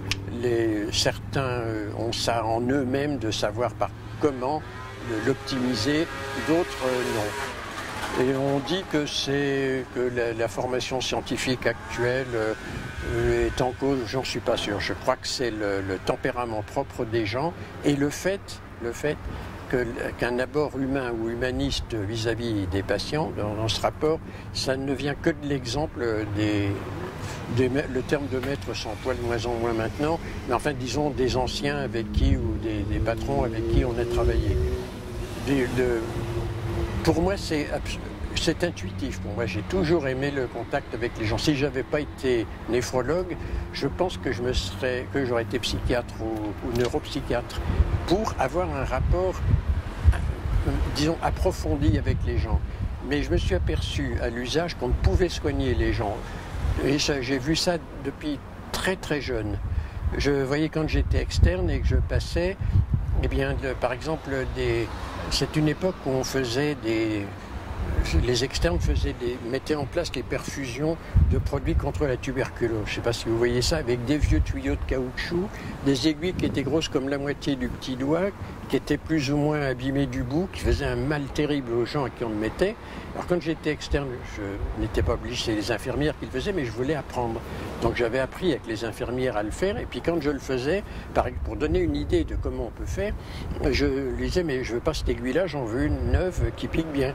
Bon, et donc les gens, quand je le faisais, ils n'avaient pas mal, puisque c'était une aiguille qui piquait. C'est pas de la largeur de l'aiguille qui fait mal, c'est la qualité de la pointe. Bon, et donc j'étais tout à fait content. Et donc, par exemple, une malade comme ça qui était assez désespérée dans son lit, d'ailleurs, morte la pauvre quelques temps après, elle a peut-être, 40 ans, avec une tuberculose absolument envahissante. Et donc on mettait des perfusions parce qu'il fallait bien faire quelque chose. Le PAS va des produits comme ça. Elle avait tricoté un petit chien en laine. Elle faisait des petits chiens en laine. Alors elle me dit, elle vous portera bonheur. Alors j'ai pris le petit chien en laine, je l'ai accroché à l'arrière de la voiture. Comme ça. Puis un jour, des années plus tard, j'ai dérapé dans un virage dans les Alpes et je me suis retrouvé avec une roue au-dessus du précipice, à 500 mètres plus bas. Enfin, la voiture s'est arrêtée, ça avait dérapé. Alors j'ai regardé derrière et à l'arrière de la voiture, il y a le petit chien qui se balançait. Bon, je ne sais pas à quoi ça correspond, mais ça veut donc dire qu'une bonne action, un jour ou l'autre, on la retrouve, c'est pas fait pour, mais le hasard le faisait comme ça. Et donc, j'ai essayé de faire ça spontanément, sans avoir... Je luttais contre l'ambiance générale. La plupart des gens étaient indifférents à ce qu'avaient les malades. Certains leur parlaient gentiment, j'essayais d'aller un petit peu plus loin. Sans jouer Saint-François de Sales ou je ne sais pas. Non, mais simplement parce que ça me semblait normal. Je me disais, si ma mère avait quelque chose comme ça, j'aimerais bien que... Bon, alors tant que je le faisais. Après, quand j'ai eu la chance très rapidement d'être externe et de chirurgien, alors j'ai vu qu'un monsieur de cette dimension, non seulement le faisait, mais le conceptualisait, l'enseignait. Il a fait son petit fascicule, mais je ne sais plus quoi, mais... les enseignements voulaient je ne sais plus comment ça s'appelait, recommandations aux internes de mon service, recommandations ou quelque chose comme ça, au conseil aux étudiants de mon service. Et ça commence par que je voudrais que ce petit n'a pas à être médecin si on n'a pas une certaine rage de l'être. Si j'écrivais son bouquin de manière moins emphatique, je voudrais qu'on s'acharne pas à être médecin si on n'aime pas soigner les gens. C'est ça le véritable problème. Alors si on aime ça, et si on aime, il faut donc connaître, et dans ce rapport médecin-malade, bien, il ne se fait pas de manière paternaliste, il se fait en essayant de comprendre ou de connaître les gens. Et donc un certain nombre de médecins de très bonne qualité, qui sont de la génération d'Amburger ou après, avaient tous la même attitude. Par exemple, pour prendre un exemple, la présentation par un externe conseillé par Monsieur Henri Dupont, camionneur ou je ne sais pas quoi, pompiste, agent de police ou directeur de... Enfin, il n'y a pas beaucoup de directeurs de banque, à vrai dire, dans les services à ce moment-là. Mais donc, tout ça pour dire, pour qu'on se situe le problème et qu'on voie qui il est. Ou Madame Intel, mère de 4 enfants, etc. Bon, ben, on imagine qu'elle n'a pas les mêmes problèmes qu'une jeune fille de 17 ans qui n'en a pas, ou qu'une dame de 80 ans. Bon, donc déjà là, c'est un respect du malade dans sa personne. Et c'est pour ça qu'à l'hôpital, c'est quelquefois difficile, mais pour moi, la plupart du temps, ce qu'on faisait, d'ailleurs, Jean-Pierre Grunfeld faisait exactement pareil, on n'allait pas à 10 dans une chambre.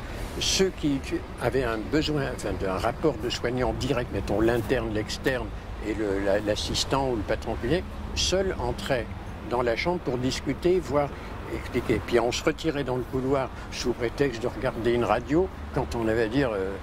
admettons qu'on a un truc très grave, c'est obligé que sur l'expression d'une des personnes, ça se voit. Là aussi, ce qu'on avait appris très vite, il faut s'habituer à garder un air impassible ou ne pas sourire bêtement pour quelqu'un qui est en train de mourir en disant ça va bien, etc., ce qui est complètement ridicule, mais enfin au moins avoir l'air neutre. Et puis on se retirait pour discuter et jamais on ne faisait état d'un doute devant un malade, d'un doute diagnostique. Souvent on en avait. On ne savait pas toujours ce qu'il avait. Mais donc on se mettait d'accord entre nous et on disait, bon, on est en train de chercher, on a mis des examens, mais on ne disait pas on va chercher, on disait on a mis des examens pour savoir ce que vous avez. Et puis de toute façon, on trouvait quelque chose de positif à dire et un traitement à dire. Donc dans le bouquin d'Enroger que vous avez lu hier, il parlait aussi de la vérité aux patients pour le cancer. À l'heure actuelle, on dirait, pas moi spécialement, mais qu'on ferait exactement plus du tout la même chose. À l'heure actuelle, on dirait aux gens ce qu'ils ont parce qu'on sait que dans 3 cas sur 10, on peut guérir au moins pendant des années les cancers. Donc on ne peut donner un mauvais diagnostic, un diagnostic difficile comme ça, que assorti d'un espoir thérapeutique. Donc si on dit à quelqu'un vous avez un cancer de la prostate, aujourd'hui il y a un président de la République qui a vécu 35 ans avec, pourquoi pas vous?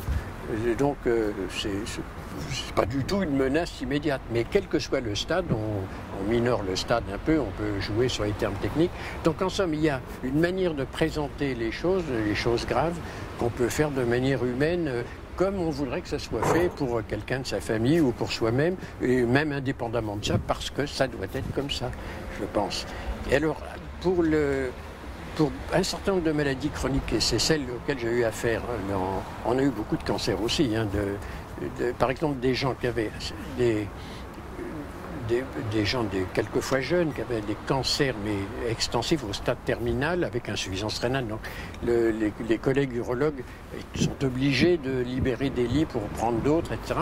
Et nous les confier. Moi, j'ai jamais refusé de prendre un patient, même si ça n'avait pas de rapport avec la néphrologie. Au contraire, nous, on avait les structures et des infirmières qui étaient remarquables, qui savaient très bien faire, et leur faire des traitements analgésiques. Que déjà il y a 30 ou 40 ans, on n'est pas de pompe, mais on faisait déjà l'anticipation de la douleur. Autrement dit, le traitement de la douleur dans le rapport médecin-malade, c'est véritablement peut-être même presque la clé absolue du devoir médical. Or, c'est encore discuté maintenant. Certains discutent, est-ce qu'on peut avoir le droit de faire des morphiniques, mais c'est absolument insensé d'entendre en 2011 des termes pareils. Un malade n'a pas le droit de souffrir. On a tous les moyens d'empêcher la souffrance en combinant différents médicaments et puis en faisant intelligemment, en regardant quel type de douleur il y a. Il y a la douleur physique et la douleur morale. On peut très bien améliorer les deux, indiscutablement. Alors ça aussi, ça n'est pas assez enseigné, on insiste. Enfin, je pense que ceux qui ont travaillé avec moi le font. Les infirmières se souviennent encore de comment on faisait, mais à un moment je leur disais, cette malade-là, vous êtes sa seule famille, nous sommes sa seule famille. J'ai vu une pauvre femme de 40 ans qui avait un fils qui était parti, je sais pas, enfin, il n'était jamais là, son mari, elle avait eu un cancer de pelvien, cancer du col extensif. La chirurgie avait absolument... Enfin, c'était épouvantable, on ne pouvait même pas regarder tellement c'était atroce. Bon. Donc on avait fait le traitement analgésique et à un moment donné, je voyais bien qu'elle pleurait tous les jours. Donc j'ai appelé l'assistante sociale qui nous a remonté. On est repassé par le commissariat de police pour retrouver... Moi j'ai eu le commissaire de police au téléphone comme médecin en disant voilà, il faudrait que vous trouviez son fils, il n'y a rien de spécial, mais sa mère est en train de mourir, elle voudrait le revoir avant. Pas de problème, docteur, m'ont dit les gens, on va le trouver. Et 48 heures après, ou le lendemain, le fils était là, elle est morte le lendemain. Donc elle avait pu discuter avec, les morphiniques n'empêchent pas la conscience, elle ne sentait plus, ça ne savait même plus si elle avait un corps en somme. Donc on leur disait, nous sommes sa seule famille. Bon, on l'a fait. Et puis on l'a fait plusieurs fois, et à chaque fois ça a été... les gens, ils vous disent rien, mais ils vous serrent la main, puis c'est tout. C'est le côté peut-être dramatique, mais si on ne fait pas... Alors il faut donc avoir une certaine expérience, une certaine force pour le faire. Il faut être capable d'absorber les problèmes des gens sans projeter les siens propres. Tout le monde en a, mais donc il faut savoir s'abstraire de ça, ne pas dire c'est moi je ferais ci. Non, moi je ne m'occupais jamais de ce que j'aurais fait pour moi, mais de ce que pouvait faire le patient. C'est évident que bon, mais ça demande de s'y intéresser, de s'intéresser aux gens, de discuter avec, de voir quel est leur problème. Et c'est comme ça qu'on a pu, à un moment donné, je voyais venir à Necker, à peu près tous les mois, un nouveau... Enfin, vous voyez, on en soignait des centaines d'insuffisants rénaux, mais qui refusaient d'être traités venant de différents hôpitaux par eux-mêmes ou parce que les autres disaient, bon, parce qu'elle ne veut rien faire, ben on va l'envoyer, on verra ce qu'il peut faire. Ben, simplement discutant, comme on fait là, au bout de 10 minutes, je voyais quel était l'obstacle. Pour prendre un exemple, une dame qui avait une soixantaine d'années, c'est vers le 15 décembre, ne voulait absolument pas être dialysée, ou vers le 10 décembre. Alors, j'avais essayé de lui dire, est-ce que c'est parce que ça vous fait mal, est-ce que vous avez peur de la douleur, est-ce que vous avez peur de la vue du sang dans un appareil? Non, non, c'est pas ça. Bon, je n'avais pas réussi à trouver. Elle sort et elle se met à pleurer dans le couloir et elle dit à l'infirmière, ah là, mais bon, c'est pas ça, c'est que si je me fais dialyser, je pourrais pas aller au mariage de ma fille, je sais plus, mettons, quelque chose, une date précise, mettons le 23 du mois. Bon, l'infirmière revient, elle me dit, ben voilà, ben je lui dis, ben, pas de problème, faites-la revenir, on va lui arranger ça. Alors je lui ai expliqué, ben voilà, si vous voulez pouvoir aller au mariage de votre fille, ben on va faire la dialyse 2 jours avant ou 3 jours avant. À partir de ce jour-là, ben vous le faites, et puis c'est tout. Elle va quand même pas se marier pendant 3 jours. Vous êtes tranquille après pendant 3-4 jours, puis vous revenez après. Ah ben ok, pas de problème. Donc c'était impossible à savoir sans ça. Donc c'est grâce à l'infirmière qui était habituée à travailler, à voir, et souvent récupérer les gens à la sortie qui n'osaient pas me parler parce que c'est trop bête comme problème, j'ose pas lui dire. Et puis elle revenait et puis immédiatement on trouvait la solution, qui était quelquefois totalement inattendue parce qu'on se dit, bon, c'est la peur de la douleur, la peur de... Beaucoup de gens disaient le voir passer du sang, surtout les premiers appareils, c'était impressionnant. Voir son propre sang qui part dans une machine comme ça, c'est pas évident du tout. La plupart du temps, c'est pas ça. C'est des contraintes sociales ou familiales, le fait de ne plus pouvoir faire ceci ou cela. Alors donc, on a vraiment, par tous les moyens, trouvé à changer les heures de dialyse, les jours, ajuster pour que les gens puissent avoir une vie pratiquement normale. Donc le dernier état des choses étant la dialyse quotidienne, où les gens peuvent le faire pendant 2 heures le soir. Bon, Trégère a lancé l'affaire. Mais mon collègue Mann a fait le petit bouquin qui est paru chez Varian, était fait en grande partie avec Mann et avec lui. Et en fait, à partir du bouquin qu'on avait fait sur l'hémodialyse en général, dont on a pu prendre les parties communes pour qu'ils puissent s'en servir pour la dialyse quotidienne, mais qui convient à certains, pas tout le monde, mais qui peut vraiment rendre service à des gens qui peuvent être traités sans que personne ne sache qu'ils ont quelque chose. Enfin, s'ils remontaient la manche de chemise et qu'on voit la fistule, mais c'est tout. Ils n'ont qu'à mettre une chemise à manche longue, ou un polo. Mais quand on explique ça aux gens, y compris la plupart du temps en disant le problème de l'insuffisance rénale, c'est de s'y adapter et d'avoir une bonne organisation. À partir du moment où les gens savent qu'un aspect positif qui est de s'organiser, d'organiser sa vie, de voir par quel bout prendre les choses, comment faire pour respecter son régime, eh bien, immédiatement le cerveau prend à des buts précis et se met à fonctionner dans un sens positif où on cherche à améliorer les choses et non plus avoir peur de quelque chose, d'une menace confuse qu'on ne sait pas par quel bout prendre. Donc là aussi, tout revient, soit intuitivement, soit parce qu'on pourrait l'apprendre aux gens, comment disséquer le problème en petits bouts, voir ce qui gêne, voir quel est l'obstacle, et puis tout transformer en proposition positive pour améliorer les choses. Bon, ça, c'est pas un secret, la théorie de la pensée positive existe maintenant, mais beaucoup de gens le faisaient spontanément sans même que le terme existe.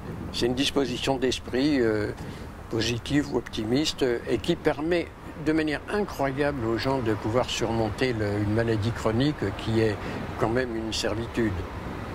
Et je me disais un jour ou l'autre, un jour comme ça, mais j'aimerais bien pouvoir écrire un certain nombre d'histoires comme ça, mais il n'y aura jamais aucun éditeur qui le voudra, alors je laisse ça dans un coin. Mais je veux dire que si j'écrivais un bouquin, ça s'appellera « Et souvent, il repartait avec le sourire ». Je voyais des gens qui arrivaient, ah docteur, c'est désespérant, j'ai une insuffisance rénale, on me dit qu'il va que je me fasse dialyser, qu'est-ce que je vais faire, moi j'aime autant disparaître, etc. Ben, des gens en pleine dépression. Et puis en discutant, on disait, ben oui, mais attendez, il faudra dialyser, mais on n'a pas dit que c'était demain, ni même après-demain, ni même dans 6 mois. On a le temps, on verra, on va déjà faire quelque chose entre. Ah bon, vous croyez? Bah, je fais que ça à longueur d'année, je peux vous dire que même si c'était la première fois que je voyais le truc, donc autrement dit, il faut être affirmatif, il faut être directif, il faut dire, bon, on connaît votre problème, et le plus, en réalité, on le connaissait très bien. Et donc beaucoup qui arrivaient déprimés comme ça, on aurait pu faire une photo avec la bouche comme ça, ressortaient, et puis on leur disait, attends, vous avez rendez-vous dans 6 mois, pas question de ne pas venir. Mais docteur, je serais mort. Je ne vous aurais pas donné rendez-vous dans 6 mois si je n'étais pas sûr que vous pouviez venir. Et pour plusieurs, ça a marché pendant des années. Mais attends, ils ne sont pas morts pour autant. Mais il a peut-être fallu les dialyser. Je disais, moi, je ne donne pas des rendez-vous comme ça sans être sûr que vous pouvez. Si je n'étais pas sûr, je vous dirais dans 2 mois. Mais s'il faut faire un traitement particulier, s'il faut que ça soit tous les mois, je vous dirais venez tous les mois. Mais pour l'instant, dans 6 mois, ça suffit, ou dans 1 an. Mais alors n'oubliez pas. Donc déjà, ça, ils savaient qu'ils avaient en quelque sorte acheté un an de vie en plus déjà, pour commencer. Et pour certains, ça a continué comme ça. Même une histoire la plus curieuse qui m'est arrivée pour ça, mais ça remonte à 40 ans à peu près, au début de la dialyse, où c'était difficile de trouver une place, etc. Et je voyais un homme qui avait peut-être 40-45 ans, absolument désespéré, prêt à se suicider. Oh, je ne pourrais pas voir mes enfants grandir, etc. Bon, je ne savais pas quoi lui dire. Je lui ai dit, mais attendez, on n'est pas du tout en dialyse encore, on va faire des traitements. Déjà à l'époque, bon, je veux dire, ça montait à une quarantaine d'années. Je vais dans une salle vétuste, enfin vraiment, c'est de quoi donner le cafard à n'importe qui. Et je lui dis qu'en désespoir de cause, on était vers octobre ou novembre. Je dis, bon, écoutez, on va déjà se fixer un but. On va dire, je suis sûr que vous allez pouvoir passer Noël et le Nouvel An tranquille. Après, on verra ce qu'on fait comme traitement. Elle me dit, oh non, c'est pas possible, docteur, vous me dites ça. Ben, je lui dis, attendez, je vous parie une bouteille de champagne que si ça va pas, je vous la dois, et sans ça. Mais je lui dis, mais alors, n'oubliez pas que moi, je ne parie que quand je suis sûr de gagner. Alors déjà ça, le mec est obligé de rigoler. Mais il a amené sa bouteille de champagne. Il en aurait porté une caisse s'il avait pu. Enfin, on avait dit, eh oh, une bouteille, on a dit. Bon, eh bien, ça a duré 15 ans. Pendant ces 15 ans, le fils a fait toutes ses études et a pratiquement fini sa médecine. Avec sa fameuse bouteille, il achetait 1 an de... Comme ça, c'était une plaisanterie entre nous. Mais en réalité, c'est ça qui avait fait se décrisper la situation. En me disant d'un air extrêmement sérieux, vous savez, moi je ne parie pas si je ne suis pas sûr de gagner. Donc attention, commandez déjà la bouteille. Eh bien ça l'a aidé plus, ça lui a coûté une bouteille de champagne, c'est quand même moins... C'était on l'a bu avec les infirmières, comme ça pour Noël, quoi. Mais enfin, vous voyez, donc il y a des astuces comme ça, n'importe quoi pour arriver à faire prendre conscience aux gens qu'on peut faire quelque chose de positif et que de toute façon, on peut toujours faire quelque chose pour améliorer. Et que jamais on ne part battu, on part toujours avec l'idée qu'on va trouver une solution. Ben, je pense qu'il n'y a pas qu'en médecine qu'on devrait faire ça. Mais alors là, c'est comme ça, certains... Enfin, moi, j'aime le contact avec les gens, j'aime discuter avec. La plupart du temps, des consultations, je passais à discuter sur ce qu'ils faisaient. Les uns étaient musiciens, l'autre était je sais pas quoi, moi... les uns travaillaient dans la finance, les autres étaient peintres en bâtiment, n'importe quoi. Tous je leur faisais raconter ce qu'ils faisaient. Donc les gens sont...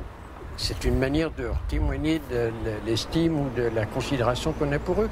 Or, les artisans ont tous des vies absolument beaucoup plus étonnantes qu'on ne croit. Ils s'intéressent à ce qu'ils font, ils ont un savoir-faire, une habileté manuelle. Des gens en faisant « Ah ben oui, mais je fais partie d'une association, par exemple un gars qui est serrurier. » J'ai dit « Bon, mais d'accord, en ce moment, bon, oui, mais je fais partie d'un son, alors on retape des jeeps de l'ancien, bon, etc. » De fil en aiguille. Bon, à partir de là, un contact, je ne sais pas par quel mécanisme cérébral ça se fait, mais c'est très différent. Et quand on préconise après, mais bon, vous voyez le principe, pour faire tel truc, c'est pas compliqué, vous avez la petite feuille, là, oui, il y a 10 lignes, il n'y a pas beaucoup d'interdictions, il y a juste à faire attention à 2-3 points, et ça marche, je vous garantis, ça marche.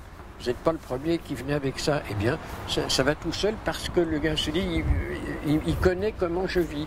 Alors bien sûr, il faut qu'il passe des heures dans son camion, dans sa camionnette, les uns, les autres derrière leur bureau. Les autres peuvent retourner manger chez eux. En province, c'est fréquent, pas à Paris. Donc il faut s'adapter au fait qu'ils vont manger dans une cantine. Donc il y a tout un tas de choses, les heures de sortie des gosses, etc. Enfin, moi, je pense que quand on s'intéresse aux gens, c'est ça le rapport médecin-malade. Donc, ça ne peut pas s'enseigner. C'est intuitif, et puis c'est par l'exemple qu'on peut voir comment on peut faire. Mais il faut quelquefois aller un petit peu loin pour discuter plus de 5 minutes, ou plus de 2 minutes, ou plus que rien du tout. Autrement dit, on ne soigne pas des papiers de laboratoire ou les examens, ou je sais pas, on soigne une personne. Et on essaye d'adapter les choses à lui, et non pas l'inverse. Alors aussi, un précepte que j'indiquais à mes braves jeunes autour, en disant, si des malades, mettons, il y a un nouveau médicament, on ne connaît pas encore très bien ses effets secondaires. Certains malades ont des ennuis avec, ou disent, je ne me sens pas bien avec, et n'osent pas le dire. Le docteur, il m'a donné ça parce qu'il pense que c'est ce qu'il y a de mieux. Maintenant, je vais obligé de lui dire, votre truc, ça ne marche pas. Alors certains ont le courage de le dire, ou ils le disent à l'infirmière. Mais je leur dis, mais il faut le dire. Moi, je ne vais pas me vexer parce qu'on ne peut pas savoir, c'est nouveau. Donc, je leur disais, s'il y a un conflit entre un patient et un médicament, ce n'est pas forcément le patient qui a tort. A priori, c'est plutôt le médicament. Et donc, on va changer le médicament. Puis c'est tout. On a des alternatives à peu près pour tout. Et la plupart du temps, faisant ça, en prenant une molécule voisine, on ne sait pas par quel miracle, ne supporte pas le A, et on a l'autre qui est à peu près l'équivalent, le B, lui va très bien. Mais il suffit qu'on l'écoute pour voir, et qu'il ne soit pas là à se morfondre pendant 3 mois. C'est comme ça qu'on a découvert que les IEC donnaient des démangeaisons à certains pourrites, ou pas un pourrite, je veux dire une espèce de toux sèche incessante. J'ai eu un des premiers malades qui avait ça. Heureusement, il a eu l'idée d'en parler. Alors je lui ai dit, attends, je ne sais pas très bien, je ne vois pas, vous n'avez rien au poumon, ni là. Il dit, je ne tousse que depuis que j'ai ça. Donc il y a forcément un rapport dont on a regardé la physiopathologie. On s'est dit, ben oui, c'est facile, la calicréine, etc. Et puis c'était plus en cherchant, on l'a trouvé, il n'y avait pas, il n'y a pas encore Wikipédia, il n'y avait encore rien du tout. Il fallait chercher, je ne sais pas comment, en farfouillant. Mais donc, en partant de l'idée que si un malade rapporte un effet secondaire qui le gêne, ben, on commence à dire oui, c'est vrai, mais on va chercher pourquoi et on va chercher ce qu'on va faire. Et c'est comme ça qu'on a... certains... J'ai vu des collègues se mettre presque en colère quand on leur... Bon, autrement dit, c'est... Alors, dernière règle aussi que m'a appris l'expérience, quand vous voyez des gens d'une famille dont, mettons, un parent a une maladie, un sens rénal, ça ne régresse pas comme ça, et qui viennent d'un air agressif. Alors au départ, l'agressivité engendre l'agressivité en face. Bon, j'ai peut-être vu ça quand j'étais jeune, mais j'ai rapidement compris l'équation agressivité égale anxiété. C'est-à-dire que si un patient ou un membre de sa famille est agressif, ça veut dire qu'il est inquiet pour quelque chose. Donc, je le laissais dire son truc, comment votre traitement, ça marche pas, etc. On s'en occupe pas bien et tout. Mais bon, mais qu'est-ce qui vous tracasse, qu'est-ce qui ne va pas? À partir de, on ne sait jamais ce que c'est d'ailleurs, c'est pas toujours le plus plausible. D'accord, ben on va voir. Vous savez, c'est fini, c'est évaporé. Ah bon? J'ai même vu un malade à qui j'expliquais le truc. C'est un truc, une lithiase un peu compliqué. Enfin bon, pour qu'ils comprennent pourquoi il fallait faire un traitement qui était quand même pas très facile à faire. Et il dit à la fin, eh ben, écoutez docteur, c'est quand même bizarre. Bon, j'ai rien compris ce que vous m'avez dit, mais j'ai vu que vous vouliez me l'expliquer et ça. Jamais personne ne l'avait fait jusque-là. Ah, oui, ça serait bien si en plus... Alors déjà, il fallait casser le barrage qui fait que le gars est tellement énervé, tellement anxieux que ça ne peut pas rentrer dans sa tête. C'est ça le problème aussi. On ne peut pas discuter avec quelqu'un qui est dans un état émotionnel. Donc il faut attendre que l'état émotionnel se calme. Et autant, la plupart du temps, quand je dis aux gens, il faudra peut-être mettre une fistule, je lâchais le mot qui leur faisait peur. Et je dis, on en reparlera. Donc la fois d'après, la réaction émotionnelle était un peu passée. Il avait discuté avec les uns les autres dans la salle d'attente.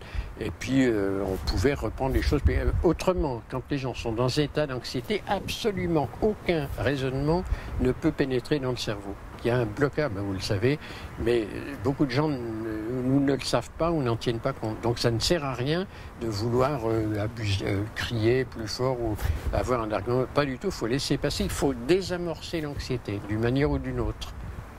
Et puis revenir au calme et pouvoir repartir à parler normalement. Bon, là aussi, ça s'apprend avec l'expérience et c'est comme ça qu'on peut arriver à soigner tout le monde. Je n'ai jamais vu de patient qui n'ait pas été dialysé, de ceux qui ne voulaient jamais être dialysés par nulle part, etc., y compris des gens que vous avez vus là, sur les estrades tous ces temps-ci. Une partie des malades qui sont partis parce qu'on leur disait mais il faut vous dialyser, c'est comme ça, puis c'est tout. Moi je disais on va déjà regarder si c'est indispensable dans l'immédiat, faire quelques examens, etc. Puis on va voir. Et puis pour la plupart du temps, en écoutant, en voyant, par exemple, dernière chose, une sympathique jeune femme, enfin pas jeune, en fait dans les 60 ans à l'époque, qui avait été, je ne sais plus si c'était assistante sociale ou enfin quelque chose, un métier paramédical. Déjà ça énerve beaucoup les médecins, ça, les gens qui en savent plus qu'eux. Et celle-là était absolument, je veux pas être dialysée, je veux absolument. Bon. Ben, moi, je serais, à l'inverse de beaucoup de mes collègues, je me dirais que c'est une réaction normale. Il y en a quand même un des orateurs qui a eu l'idée de dire que si un monsieur de 98 ans, enfin, ou je sais pas quoi, on va à tout prix le dialyser, etc., qui dit « laissez-moi mourir en paix », je pense que c'est le malade qui a du bon sens, c'est le médecin qui veut l'obliger ou sa famille qui sont à soigner rapidement. Bon. Donc cette femme ne voulait pas. Ben, je dis, moi, je ne pousse pas du tout, puisque ma spécialité, c'est de faire le traitement sans dialyse le plus longtemps possible. Alors, vous tombez tout à fait bien, seulement qu'elle habitait à 50 mètres de Necker. Bon. Alors, donc, on l'a fait. Elle a été dialysée 11 ans après. Mais on lui avait dit, si vous ne faites pas votre dialyse, vous le regretterez, dans un mois, ce sera fini, etc. Alors, comment voulez-vous qu'elle ait confiance à la médecine après? C'était pas un mois après, c'est 11 ans. Alors, ils n'oubliaient jamais d'envoyer leurs vœux, etc., dire ça va tout, puis de téléphoner, tenir au courant. C'est devenu des amis en réalité. Enfin, et son mari était directeur de recherche au CNRS, enfin, c'était des gens tout à fait cultivés. Et elle avait une volonté de faire, une volonté d'acier pour pouvoir voyager avec son mari, qui allait faire des cours aux États-Unis, etc., pouvoir l'accompagner. Donc elle faisait son régime au milligramme près. Et bien, le résultat était là. Ben, je lui dis bravo, mais à un moment donné, je ne suis pas Dieu le Père, il faudra bien, on sera bien obligé de tourner vers. Bon, ben, très bien, le jour où il faudra. J'ai déjà gagné 10 ans. Vous voyez, des choses comme ça, des histoires de ce genre, j'en ai vu des dizaines et des dizaines. Pour chacun, pour chaque malade, il y a un abord. Donc c'est pour ça que je dis, je ne sais pas comment ça peut. Je pense que ça ne peut s'en aller que par, justement, une succession d'histoires comme ça. C'est comme les fables de La Fontaine, elles parlent par elles-mêmes. Les gens tirent leur moralité selon leur niveau de finesse psychologique, mais enfin néanmoins, ils vont voir qu'en s'intéressant aux gens, on peut arriver à trouver moi, l'abord de base a été de dire il est normal de ne pas vouloir idéaliser. Enfin, disons, de vouloir utiliser ses propres reins le plus longtemps possible. Bon, ça me paraît quand même relativement sain, mais le problème étant, le corollaire étant, il faut faire ce qu'il faut pour. On ne peut pas faire ça en continuant à manger, mettons, 2 gros beefsteaks par jour. Et ça, il y a quand même un minimum de règles à respecter. Les gens disent, mais on fera n'importe quoi pourvu. Eh bien, la plupart des gens le faisaient tout à fait bien. Donc, vous voyez, je pense que pour les diabétologues, ils ont encore plus de mal que nous. Parce que les diabétologues avec lesquels j'ai travaillé, puisqu'on avait de plus en plus, moi j'ai choisi un diabétologue, j'allais dire, ils sont tous intelligents intrinsèquement, mais qui avait un bon sens humain. Un jeune médecin qui veut faire de la néphrologie, je veux dire, réfléchissez bien, l'activité la plus passionnante à l'heure actuelle, c'est la cancérologie.